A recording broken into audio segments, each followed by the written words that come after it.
Hola, it's Beto here, your daily divinity coach, here for episode number 32 of my weekly series, Sunday Weekly Revival.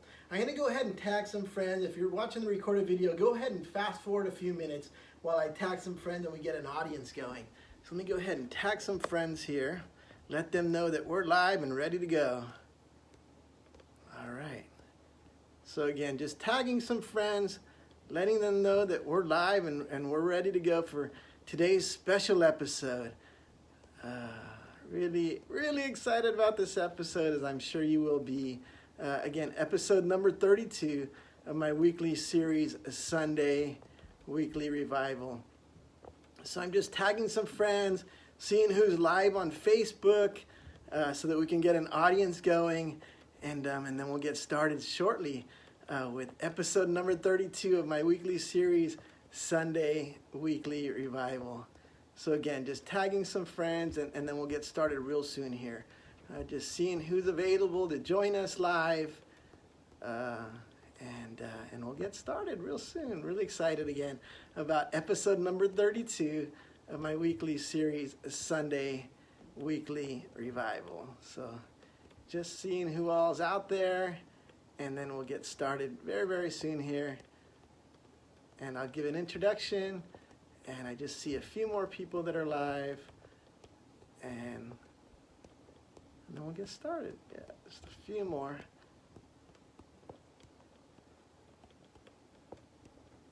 All right, I think that's enough.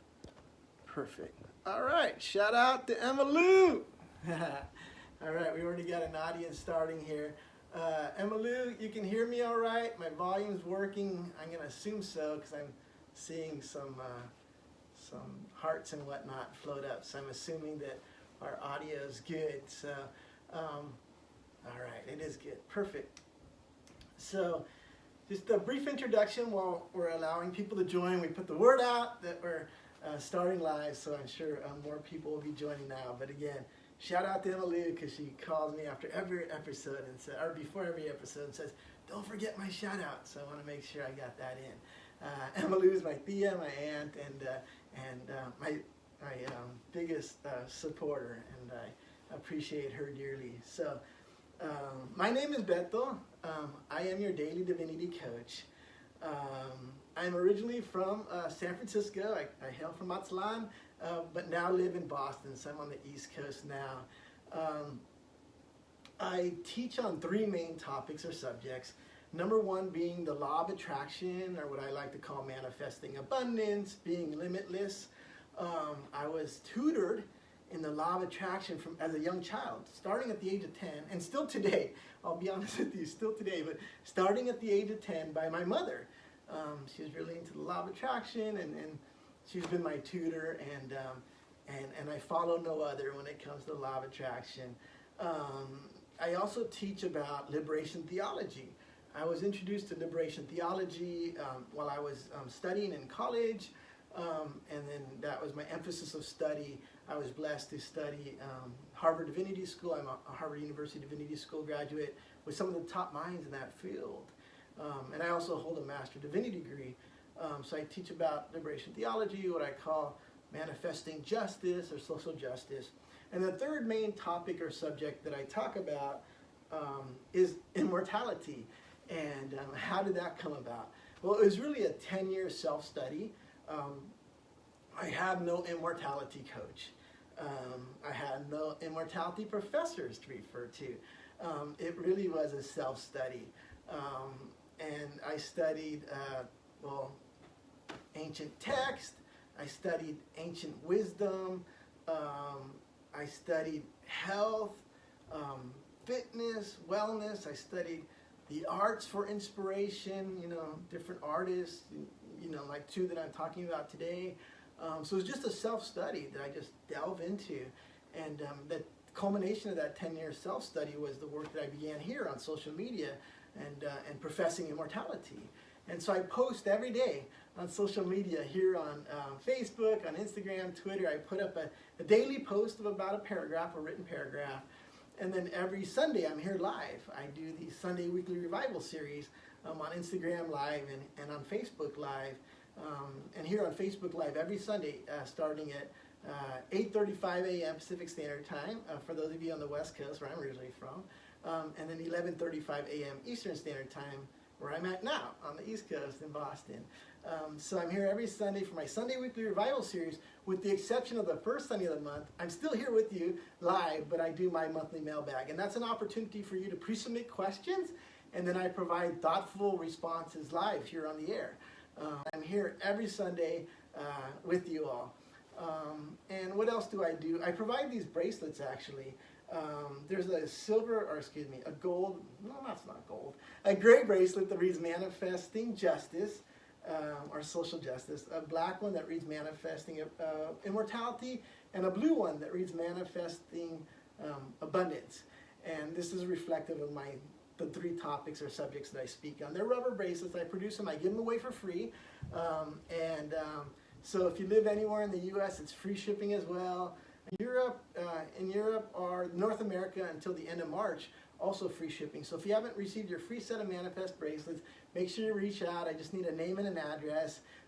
If you'd like for a friend to receive them and they're at a different address, or a family member, again, I just need a name and an address. If you'd like a few sets, let me know the quantity. I'm more than happy to get those out to you.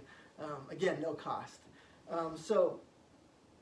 We're going to go ahead and get started with today's episode. It is the special Valentine's episode, because it's Valentine's Sunday here in the U.S., the special Valentine's episode of my Sunday Weekly Revival series, which is episode number 32, entitled Sade Adu, Lauryn Hill, and Manifesting Immortality with Unconditional Love. And it's Sunday, February 14th, 2021. This is my website here. If you have any additional questions about me, the work I do, there's also an order form if you want to peel it off the website to order these bracelets or to request scientific prayer. You can also do that via IMDM, or if you have my text, you can call me, or if you have my phone number, you can text me or call me. But we're going to get started with Sade Adu, also known as Sade, right? I didn't want to say simply Sade, because it's not simply, because she's a very sophisticated artist, right? So either Sade Adu or Sade. She is a British singer, songwriter, and actress. She's actually an actress too. She was born in 1959 in Ibadan, Nigeria. She was born in Africa, Nigeria in 1959, but raised in England since the age of 4. So she's English. She's British. She's a British singer, songwriter, and actress. Sade secured a contract with Epic Records in 1983, and then in 1984 her debut studio album was released, Diamond Life. That was the name of her debut album, Diamond Life, in 1984. She became the best-selling debut, it was the best-selling debut by a British female vocalist. So right off the gate, right out of the gate, Sade just is a rising star. The genre of that album is known as smooth soul or sophisti pop, right, for sophisticated pop, sophisti pop. Other genres she's been connected to is quiet storm, smooth jazz, right? It's not easy to pigeonhole Sade into a specific genre, because she's Sade, right? She's so awesome, my favorite artist. So it's Valentine's Day, so you knew I was going to do Sade, right? No surprise. Or speak about Sade.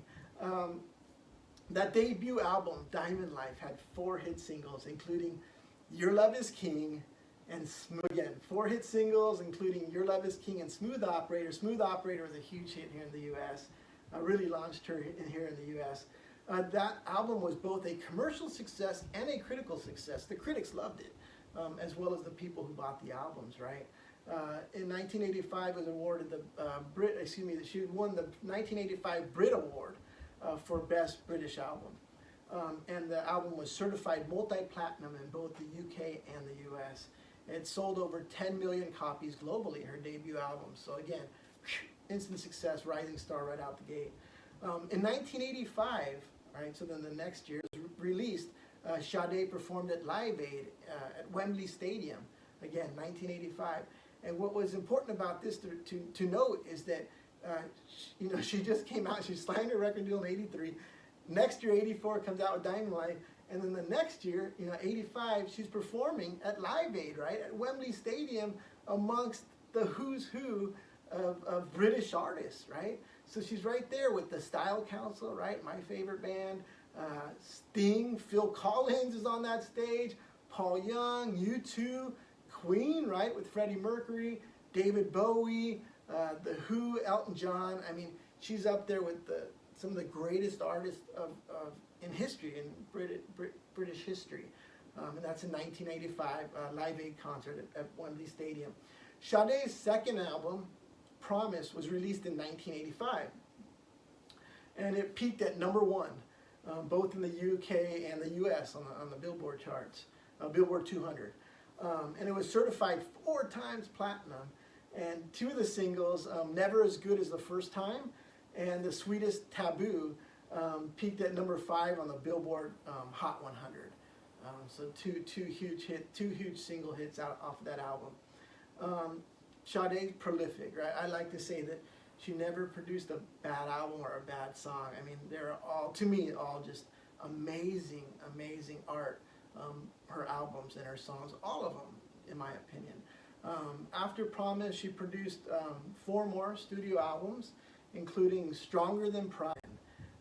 She's the winner of, she's the winner of 4 Grammy Awards, and she's had 6 total tours, including the 2001, her 2001 tour, her Lovers Rock tour, which is the one when I was blessed to see her perform live was during that 2001 tour, Lovers Rock.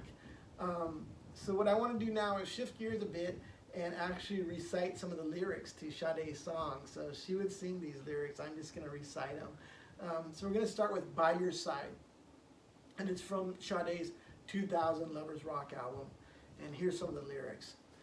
You'd think I'd leave your side, baby. You know me better than that. You'd think I'd leave you down when you're down on your knees? I wouldn't do that. So I'm going to stop here. So those lyrics are they're just powerful lyrics, right? You know, Sade talking about a romantic partner and how the romantic partner, she would never leave the side of this romantic partner, right, who she loves so dearly, even when that romantic partner is down, right? Especially when they're down on their knees, she wouldn't need that romantic partner. She wouldn't do that, right? I wouldn't do that as the words of the song. And this is so powerful because it's what we all crave, right? As humans, we all crave that connection with somebody who's going to be there, right, in our corner, right, on our side, no matter what, no matter when we're down on our knees, at our weakest point, they're going to be there to support us. And it doesn't have to be a romantic partner, right? Even though Sade's music is very romantic, right? It's about romantic love. It can be a friend, right? A close friend. It can be a coach, a teacher. It can be a family member, right? Just somebody you have that soul-to-soul connection with. Somebody who's got your back, right? Somebody who's going to be on your side in your corner, no matter what. So going on, more words to the song, more lyrics. When you're on the outside, baby, and you can't get in, I will show you you're so much better than you know. So powerful, right? She's reminding this person, even when, you know, life's, you know, the fourth world, right? It's got them on the outside looking in. Who they are, right? Who they are. They're special, right? To the divine. They're special to Sade, right? They have special talents inside them. We all get to that point, right? We're all living in this insane fourth world, right? Don't worry, the fifth world's coming. Hope's out there. Hope is here. Hope's alive. That the insane fourth world that makes us doubt sometimes, right? Doubt who we are, right? That we're loved, right? Loved by the divine, created by the divine, right? That we have these special talents, right? That sometimes, for whatever reason, you know, we get down and we can't see, and we need somebody to remind us of that, right? It doesn't have to be a romantic partner. Again, it can be a friend, just somebody you have that soul-to-soul connection with, you know, a coach, a mentor, a teacher, a family member. She goes on and to sing, when you're lost and you're alone and you can't get back again, I will find you, darling, and I will bring you home. Oh, I love these lyrics so much because home, that's that feeling of home, right? That feeling of safety. And I know not everybody's had a good home life, right? But it's this idea, right? This analogy of safety, of security, right? That you know, this person, right, that she loves is lost and they're feeling alone, right? They're out in the world alone and lost, and she's gonna bring them home, right? And in this case, home is her love, right? And again, it can be the love of the divine. It can be, you know, the love of somebody you have that soul-to-soul connection with, right? That feels like home. And those of you who've had that, you know what I'm talking about, right? That feeling of home. It's a word that I use a lot, actually, when I speak of romantic love. Not necessarily on my episodes, but you know, when I speak of it, you know, with other people individually. Actually, it's oftentimes in my one-on-one coaching. So anyhow, I want to talk about lyrics to another song that Sade came out with. And this song was called Why Can't We Live Together? It's part of her Diamond Life album in 1984. And it was actually original song by Timmy Thomas, who released it in 1972. And it was his only hit single, Timmy Thomas's only hit single, Why Can't We Live Together? It reached #1 on the R&B charts and #3 on the Billboard pop singles, selling over 2 million copies. Interesting fun fact about this song, it's part of Timmy Thomas's album of the same name, right? Why Can't We Live Together, in 1972. And it was the first record historically that used a drum machine instead of actual drummers. So just a fun fact in my research for this show. But anyhow, everybody wants to live together. So here's some of the lyrics to that song, as sung by Sade and, well, Timmy Thomas. Everybody wants to live together. Why can't we be together? Right? Questioning what this insanity, again, the insanity of the fourth world. Why can't we be together? No more war, no more war, no more war, just a little peace. No more war, no more war. All we want is some peace in this world. So for me, this is, you know, it was, okay, put in perspective, 1972 is the end of the Vietnam War, right? So there's a huge anti-war movement here in the U.S. So Timmy Thomas, you know, obviously is influenced by the anti-war movement, the anti-war in Vietnam movement, but, you know, the anti-war movement holistically, comprehensively, right? So this idea of no more war, all we want is some peace, it's coming from us, right? Everyday people, right? Because everyday people, for the most part, we don't profit off of war, right? But there's millionaires and billionaires that are profiting off of war. And so, you know, this idea of, you know, everyday people just want peace, right? Everyday people, for the most part, just want peace. You know, there's some are just so ingrained in the fourth world, they just can't see it, right? Going on, no matter what color, you are still my brother. I said, no matter what color, you are still my brother. Those lyrics remind me of a quote by Sir Desmond Tutu, the South African Anglican cleric and theologian who won the Nobel Peace Prize in 1984. And this is what Sir Desmond Tutu said. Sir Desmond Tutu said, "My humanity is bound in your humanity. For we can only be human together," right? You're my brother, you're my sister. These lyrics also remind me of my divinity school advisor, Dr. Cornell West, Professor Cornell West. He would always call, you know, people my brother, right? Brother, Brother Bethel, our sister, right? Brother, sister, everybody. I mean, he really believed it. It's who he is in his soul, right?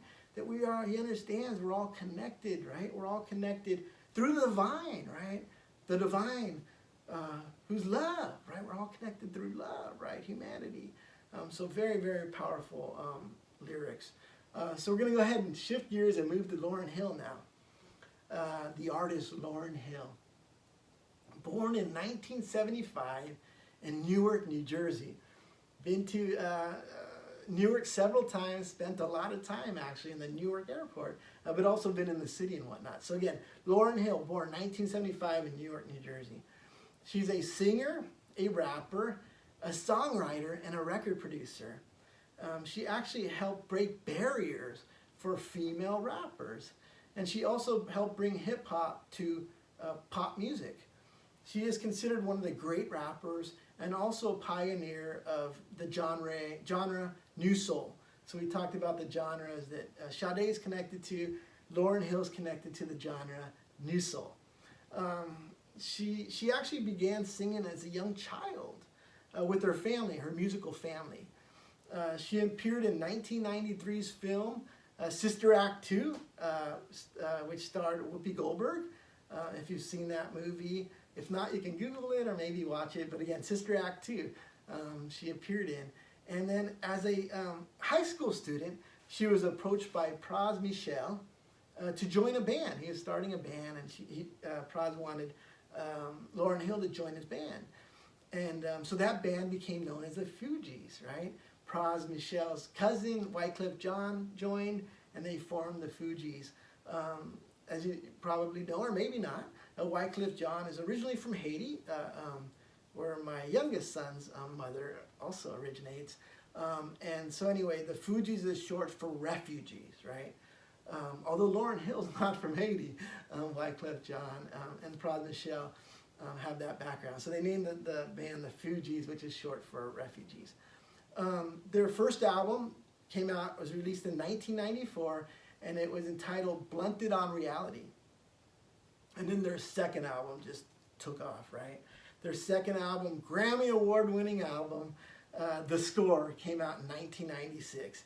It sold 6 million copies in the U.S., and it included Lauryn Hill's epic rendition of the song, Killing Me Softly, with his song, right?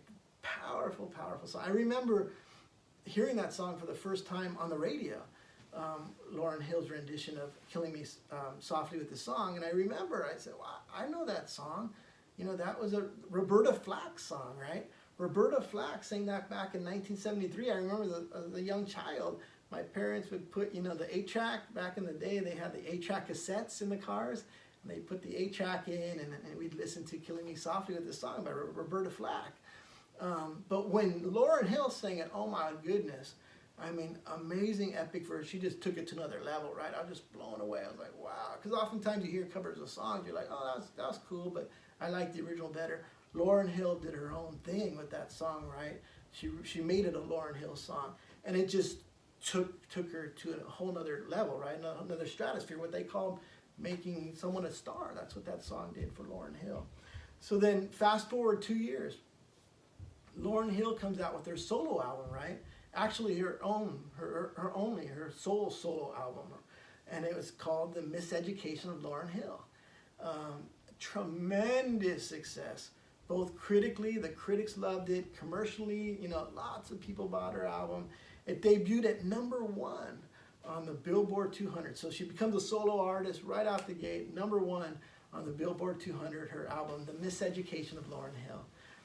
It sold 8 million copies in the U.S. and 20 million worldwide. One of the best-selling albums of all time. It won 5 Grammy Awards. The album won 5 Grammy Awards. And Rolling Stone magazine, their survey of the 500 greatest albums of all time in 2010, it ranked 10 out of 500. Remember, we're talking about the Beatles. We're talking about, you know, the best albums of all time. It ranked 10, high on the list, right, at the top 500. The album was recorded primarily in Kingston, Jamaica, at Tough Gong Studios, and Lauryn Hill collaborated with a group of artists on the album, and those artists are known as Newark. That's how they're known. So what I'm going to do right now is recite some of the lyrics. I'm not going to sing. I'm going to spare you that. But I'm going to recite some of the lyrics of Lauryn Hill's song, Everything is Everything. Remember that song, Everything is Everything? And I'm going to do it through my lens, right? Through my lens, through my teachings, what I teach, including, or specifically, more better said, Immortality. So Everything is Everything by within the album, The Miseducation of Lauryn Hill. Everything is everything. What is meant to be will be. After winter comes spring. Change comes eventually. This is so powerful for me because I'm so, ingrained in my ancient wisdom, right? Knowing that we're living in this insane fourth world, right? With all these human divisions, these corporations and individuals profiting off off the visions, off of war, right? The military-industrial complex, the prison-industrial complex, the medical-industrial complex. But nonetheless, my ancient wisdom teaches me that there is hope, right? Change is going to come, right? And it's coming soon, like real soon here. We're actually in an in-between time between the fourth world and the fifth world right now. So change is coming, and that's why those verses of the lyrics of that song right there speak so dearly to me. More lyrics. I wrote these words for everyone who struggles in their youth. I'm going to stop right there, because when I was a young person, my parents, as I've shared before, my father, he has the gift of faith healing. He practiced the gift of faith healing. My mother, scientific prayer. When I was in school, there's one of my young classmates, her mother was sick of a terminal illness. And she'd ask, in confidence for prayer. And I remember praying for her mother. And anyhow, one day my parents were at the hospital and visiting somebody else, and they came across my classmate's family. And they ended up praying for her mother. And they told me this when they got back home, that, we prayed for so-and-so's mother. And I'm like, oh, really? Oh, okay. Anyway, she ended up getting healed of this terminal illness. And it was powerful, right? This powerful testimony, and everybody was so happy and whatnot. But I remember as a young child thinking this, that happiness, why is it that happiness, for, being able to live longer would eventually still end, maybe in 10 years, 20 years, 40 years, right? Because the fourth world tells us that human life is supposed to end, right? You're supposed to die physically, and it just didn't sit well with me. So as a young child, I remember thinking about immortality, right? Which is part of what I teach here on social media about immortality, that just didn't make any sense to me. If the divine loves us, the divine should want us to heal physically, right? We know this through science, that it's possible. Our bodies have the capacity to heal themselves, all right? We're made of stardust. It's just scientifically fact. It's also theologically correct. But we also should not have to die physical death. I mean, I have children. I don't want my children to die physical death, so why would the divine want me to die physical death? It makes no sense. So anyhow, I remember having those thoughts initially. That was like the seeds, right, of that 10-year study that I took on later in life. So beyond that, Lauryn Hill sings or raps. So talking about the youth, who won't accept deception instead of what is truth? This speaks so powerful to me, because I teach what is reality and what is truth, right? The reality of the fourth world tells us that you have to die a physical death, right? The reality of the fourth world tells us there's human divisions, right? But we know this ain't truth. The reality of the fourth world tells us time is linear, right? It moves in one direction. That is so not truth. It's not scientific truth. It's not theological truth. It is a deception. It is a lie. It's an untruth. Time goes forward and time goes back, right? We know this theologically, and we know this scientifically. The negative effects of aging can be reversed. You see, but there are people who are spiritually bankrupt, who make so much money and have so much power by making sure that deception, that untruth, that lie continues. All right, that's why it's there. And Lauryn Hill talks about this. I'm going to get to that part of this song. It seems we lose the game before we even start to play. Who made these rules? We are so confused, easily led astray. Let me tell you that. So Lauryn Hill right here, she's questioning, this is insanity, right? She's questioning the insanity of the fourth world. Who made these rules? They're nonsense. It's deception. It's lies. It's untruth, right? Then some more lyrics to the song. Now hear this.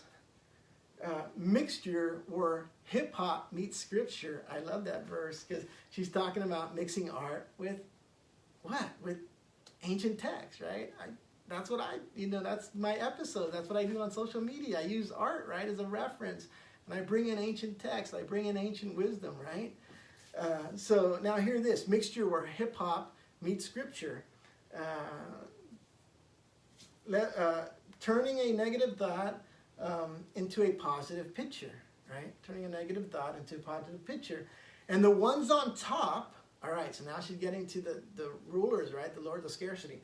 The ones on top won't make it stop. So convinced that they might fall. I did an episode recently on the falling American empire, right?